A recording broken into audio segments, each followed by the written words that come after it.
What's going on, guys? Sorry about the delay. I just want to go ahead and get in the presentation mode before I start the intro. But what's going on, guys? It is Eric Pate here, back with another video.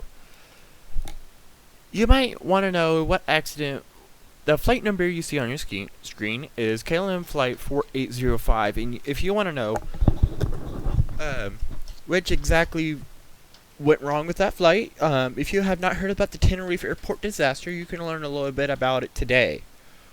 Because flight 4805 was involved in the world's worst aviation disaster of all time, the Tenerife airport disaster. So, until you guys know what to do, the question's right there on the screen, but I am just going to go ahead and ask it. What if KLM 4805 did not refuel? So first we're going to talk about the airport in question. It is Tenerife, Los Rodeos Airport. Los Rodeos Airport is a small airport on the small island Tenerife. It mostly holds commuter planes, like meaning it's not big enough to have a 747 on the runway, on its runway. And plus, the airport's not built to have 747s, especially in 1977, when this incident occurred. Until one day, 1977, when two 747s ended up on this runway. Flight number one, we're talking about KLM flight 4805 on March 27th, 1977, KLM flight 4805 was flying to Gran Canaria in the Canary Islands from Amsterdam, Netherlands. The plane was carrying 235 passengers. There was 234 at the time of the accident. I will get into why that number changed here in a little bit. And there was 14 crew members to equal to a total of 249 passengers flying in from Amsterdam, but 248 people on board when the collision occurred. The 747-200. The 747 was diverted to Tenerife after a bomb went off at Gran Canaria Airport. On March 20, now flight number 2, we're talking about Pan Am 1736. On March 27th, 1977, Pan Am flight 1736 was flying from Los Angeles to Gran Canaria after stopping at New York JFK Airport. There was 380 passengers and 16 crew aboard the 747-100. It was diverted to Tenerife for the same reason as KLM 4805. To remind you, a bomb went off at Gran Canaria Airport. So here's a little bit of a summary that happened after the delay. Well, you can say delay, or you can summary events in the disaster. When it was clear that Gran Canaria can have planes flying in again, both planes got ready to go, but there was a problem. KLM 4805, which was in front of Pan Am 1736, refueled. It took about another 45 minutes before either plane can fire up. Fog came in and quickly grew thick. KLM 4805 was told to taxi to the 30 side of the runway and hold. Pan Am 1736 was told to follow the KLM until it got to the third exit on the runway. KLM 4805 got to the end of the runway, turned around, lined up on runway 30. Tower told KLM 4805 to wait there, and they will call the plane when Pan Am 1736 was off the runway. KLM 4805 misunderstood and started its takeoff roll. Pan Am told the tower that he was still on the runway. But however, the KLM captain continued his takeoff run, and then when the plane got fast enough, he scraped the KLM tail against the runway. The pilot of the Pan Am saw the KLM going at them quickly, and the Pan Am pilot quickly advanced their throttles to full to try to escape the KLM. The KLM plane did leave the ground, but it was too late. The KLM plane, going about 160 miles per hour, smacked the fuselage of the Pan Am. The KLM flew about 100 meters before crashing and killing all the 248 people aboard the KLM, an additional 335 people aboard on the Pan Am. There was 61 non-fatal injuries, and that was all who did survive on the Pan Am. So, right here is a little idea of the route. Okay, so the light blue line where my cursor is, I'm going to follow it here. This was the path of the KLM, and it was supposed to hold right here. But like I said, he started his takeoff roll while the Pan Am was supposed to get off right here. You can see though they passed their exit, but what I think what they were trying to do, they were trying to get enough room to make the turn they needed to make. So they could have, or I think they were trying to get off at the fourth exit just because it's easier, and it's also foggy outside. There are two related accidents we're looking at. So the first one we're looking at had basically the same weather conditions at the Tenerife airport at the time of the Tenerife disaster, which is Linate airport disaster in Italy, where a Scandinavian flight 686 with 104 passengers and 6 crew on board was flying from Linate to I don't remember where. We're not even gonna bother with that. While a Cessna Citation with 2 crew and 2 passengers was on the runway. It happened just a little under a month after the attacks on September 11th, 2001. Now, these planes right here are not the exact planes that were involved, but they were pretty close. What happened was a collision on the runway when a Cessna Citation got lost in the fog when it was supposed to taxi to the terminal. So we're going to analyze this picture again. So the blue line, we're going to follow it with my cursor. This is the path that the Scandinavian plane was supposed to take, and did take. So in this case, the pilot did everything right. Well, little did they know, so the Cessna Citation were following the green line. This was supposed to be the path of the Cessna Citation, but instead it was not. Because the red path was the path it actually took, and it got on the runway.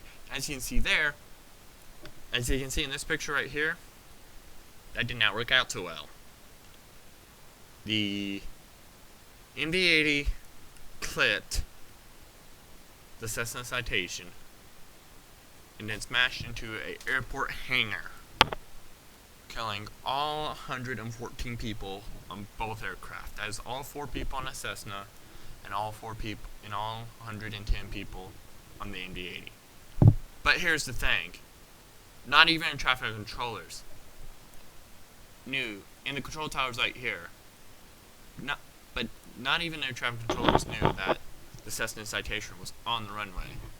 So there was a little bit of a difference. This plane already had takeoff clearance versus the Pan Am.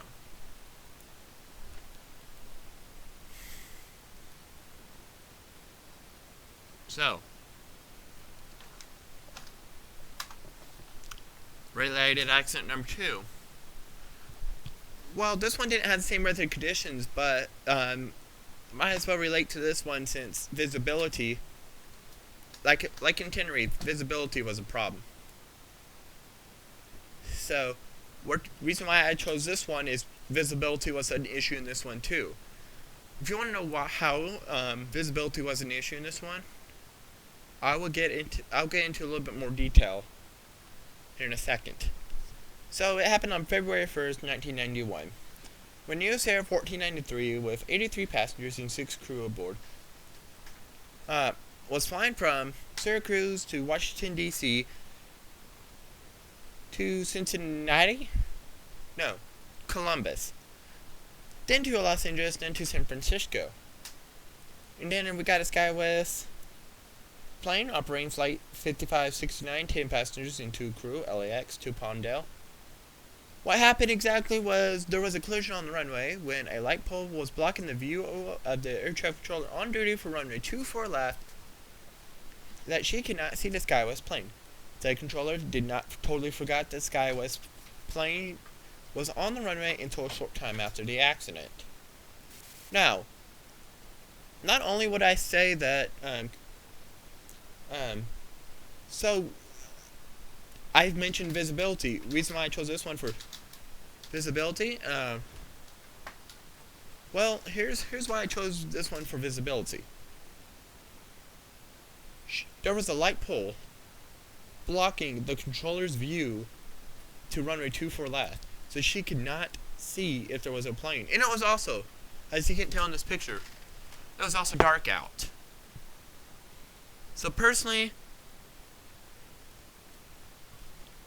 she couldn't see the Skywest plane. But she did say that she did clear the U.S. airplane to land. Now,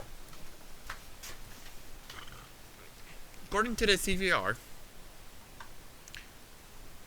there was not enough time between the clearance to land, and not only that, there was not communication. Now, I listened to the CVR the last minute or so. To me, it sounded like the collision happened like not even 10 seconds after the landing clearance.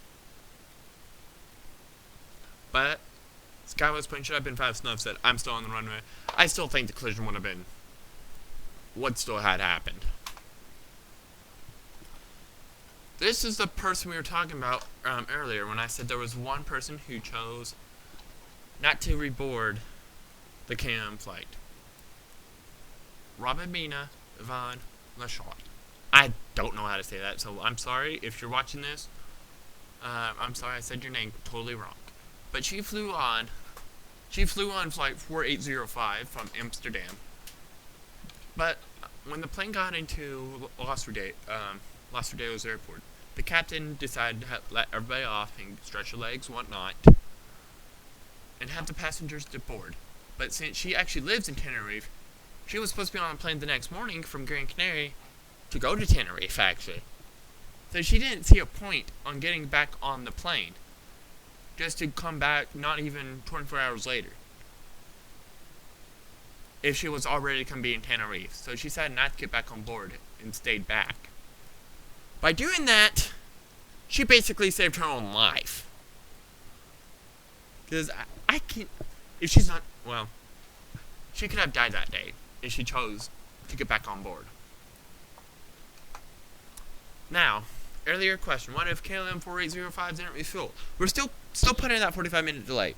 Here's what I'm going to do. I still want you guys to put in that 45-minute delay. Just because. Want to pretend? Because fog was rolling in too, so. But if KLM 4805 did not refuel, it more than likely would have missed the Pan Am, but barely. The extra fuel they got at the airport added the weight to the aircraft, caused it not to lift up in time to avoid the collision.